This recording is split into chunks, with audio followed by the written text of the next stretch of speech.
Top of the morning to ya. This is Brian. Sometimes you just gotta show up and keep showing up and keep showing up. Oh, I love that sun. Just glaring. A little bad for the backlighting, but I'm showing up today. I don't have a real lesson. Had a beautiful time last night. Our library had an exchange of board games and puzzles. I was excited about the board games, but it turned out to be more puzzles than board games. Liz and Spencer were psyched up. We got some cool puzzles for when Grandpa comes. One of them's got 2,000 pieces and is a real intricate castle. After that, we went out and joined my friends at the sailing club. Well, not at the sailing club, but got together with those people that I sail with in the summertime. And we played bingo. We brought the kids along and they just got a kick out of it. Mom won the first round of everybody, so way to go, Leah. And the kids were patient and persistent and marking their spots and didn't win at all. I thought for sure they would. I think the first time we went, I won 3 times and had great time, a great night. There are only about half as many people as there usually are. Why lesson apply? I don't have a lesson other than just taking and spending quality time with the ones you love.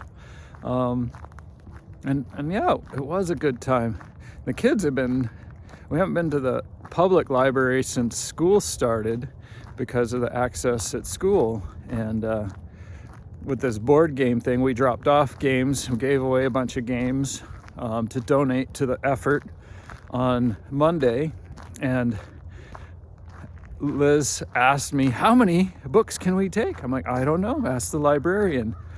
So it was great to see her just really be engaging in some of the questions she would ask the librarian. And one of them, she didn't ask the librarian, but just her comfort level at asking an adult stranger for help and assistance and finding something at the library was fun. Turns out the number of books you can have at the library is 100. And I said, honey, we're not getting 100 books today. I think she has about 15, and more than half of them are graphic novels. I remember growing up, we couldn't even touch graphic novels for any of our schoolwork. And it seems like the rules are about the same. But she adores the graphic novels and the graphic novel stories. And Spencer got a bunch of books. I found a National Geographic science book about space and exploration. And it's just fun to see him dig in and explore and ask questions. I'm really nurturing and working hard in this season of connecting. They're 9 and 11 to be proactive.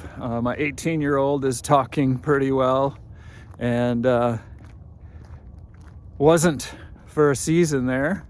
So I'm really working to be the dad that I need to be, especially in the season where they are still talking in elementary and middle school, to prevent the stereotype not talking in middle school and high school, being that safe place where they have unconditional love, full acceptance, willingness to ask questions. I think I have a big smear right across the camera. Let me see here.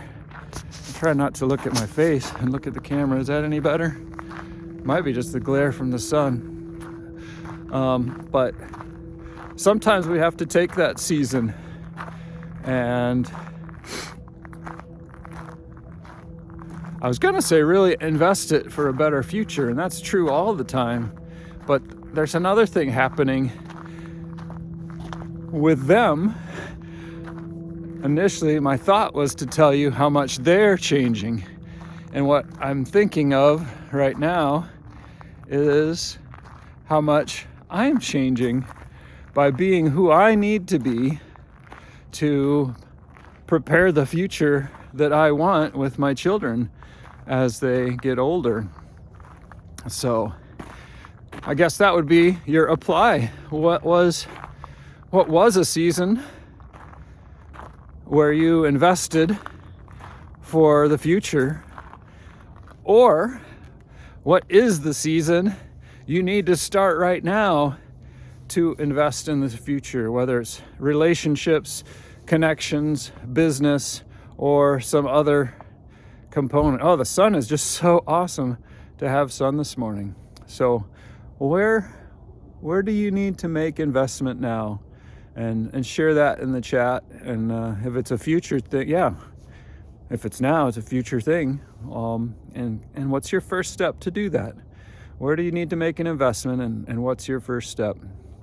I am starting a mastermind on May 7th for Kingdom family leaders, Christian fathers, husbands, business leaders, whether you're in a business titled role or a owner of a business or a leader without a title. There's been a number of times in my life where I've been a leader without a title, and really my role there as a leader was to make my leader look good and look strong, and our department look good and look strong. So if you want to talk about that and join the mastermind, hit me up at brian.chat. You be blessed. And here goes the finger stop.